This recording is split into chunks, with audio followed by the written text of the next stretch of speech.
ప్రపంచ కుబేరుడు ఈ రోజు మన ఆంధ్ర రాజధాని అమరావతిలో అడుగు పెట్టారు. చాలా సంతోషకరమైన విషయం. అదేంటో గానీ ముఖ్యమంత్రి చంద్రబాబు నాయుడు గారికి ఉన్న గుడ్ విల్ ఎంతవరకు పనిచేస్తుందంటే, ఏ సంస్థ అయినా సరే చంద్రబాబు నాయుడు గారి పరిపాలన అంటే పెట్టుబడులు పెట్టడానికి ముందుకు వస్తారన్నది మరొకసారి ప్రూవ్ అయింది. ఎందుకంటే గతంలో 2 సార్లు బిల్ గేట్స్ గారు వచ్చారు. ఏ రాష్ట్ర ముఖ్యమంత్రి గాని ఏ దేశ ప్రధాని ఆహ్వానించినా ఇంతగా ఎక్కువగా ఆయన వెళ్ళింది లేదు. అందులోని తన ఆదాయంలో 90% above bill gates Melinda foundation రాసిచ్చిన తర్వాత ఆయన సోషల్ యాక్టివిటీస్, వెల్ఫేర్ యాక్టివిటీస్ చాలా పెంచి చాలా కంట్రీస్ తిరుగుతున్నారు తప్ప ఇలా స్టేట్ల కాటికి తిరగడం చాలా అరుదైపోయింది. అయినప్పుడు కూడా మన చంద్రబాబు నాయుడు గారికి ఇచ్చే గౌరవాన్ని మాత్రం మనం అందరం హర్షించదగ్గ విషయం. ఎందుకంటే ఈయన విజనరీ ఉన్న నాయకుడైన ఆయన నమ్మారు కనుకే మళ్ళీ మన ఆంధ్రాకి రావడం జరుగుతుంది. ఇదే కాదు, ఎన్నో సంస్థలు నిన్న మొన్న చూసాం, విశాఖపట్నంలోని ఎన్ని సాఫ్ట్వేర్ కంపెనీలు రావడానికి బారులు తెరిచారు. కనుక చంద్రబాబు నాయుడు విజనరీ ఉన్న నాయకుడని మరొక మారు ప్రూవ్ చేశారు. అదే విధంగా ఆయన హైవేలోనే పెట్టుబడులు అన్నవి ఎక్కువగా రావడానికి కూడా అవకాశాలు కలిగి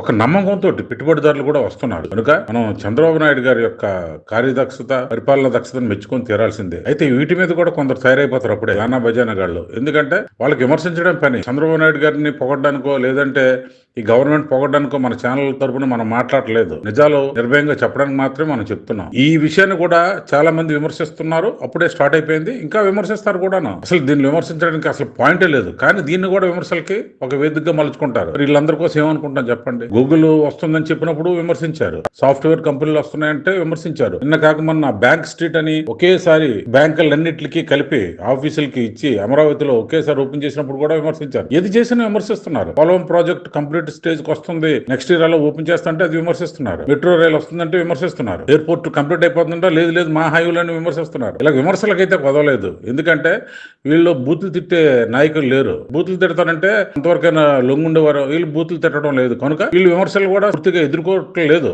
ఎందుకంటే వీళ్ళకి అది లేదు. కనుక విమర్శించే నాయకులు ఒకసారి మీరు ఆలోచించుకోండి. పెద్ద విమర్శలు చేస్తే ఎవరైనా హర్షిస్తారు, ప్రజలు కూడా హర్షిస్తారు. మీరు ఎంత విమర్శలు చేస్తే అంత దిగజారిపోతున్నారు. చెడు చేసినప్పుడు విమర్శించండి, మంచి చేసినప్పుడు ప్రోత్సహించండి. అదే ఒక మంచి నాయకుడికి ఉన్న లక్షణం. కనుక మీరు విమర్శించే ముందు 1కి 10 సార్లు ఆలోచించుకొని విమర్శించండి. ఆఖరికి బిల్ గేట్స్ గారి విజిట్ ని కూడా మీరు విమర్శించడం మాత్రం చాలా బాధాకరమైన విషయం. ఏం చేసినా విమర్శించే వాళ్ళు ఉంటారు. కనుక చంద్రబాబు నాయుడు గారు మీరు నుండి 100 పాటు వర్ధిల్లాలి, నుండి 100 పాటు ప్రజలకు సేవలోనే మీరు గడపాలని మేమందరం కోరుకుంటున్నాం. అయితే ఈ సందర్భంగా మీకు ముఖ్య విన్నపం సార్, మీలో ఎంత స్పీడ్ పెరిగినప్పుడు కూడా కొందరు అధికారులు ఇప్పుడు కూడా మత్తు వదలలేదు. మరి వాళ్ళు కావాలని చేస్తున్నారో లేదంటే వాళ్ళకి సరైన డైరెక్షన్ లేక చేస్తున్నారో తెలియదు, కానీ ఇప్పుడు కూడా పొరపాట్లు జరుగుతున్నాయి. ఎదుటోళ్ళు మాట్లాడడానికి అవకాశాలు ఇస్తున్నారు. మీరు చేసిన మంచి స్కీములన్నీ కూడా వాళ్ళ కంటికి కనిపించడం లేదు. కనుక మనకి రాష్ట్ర అభివృద్ధికి, మన అమరావతి క్యాపిటల్ అభివృద్ధికి పాటుపడడానికి చేస్తున్న ప్రయత్నం అన్నిటికి కూడా మనం ఖచ్చితంగా అభినందించాలి. ఏదైనప్పటికీ మళ్ళీ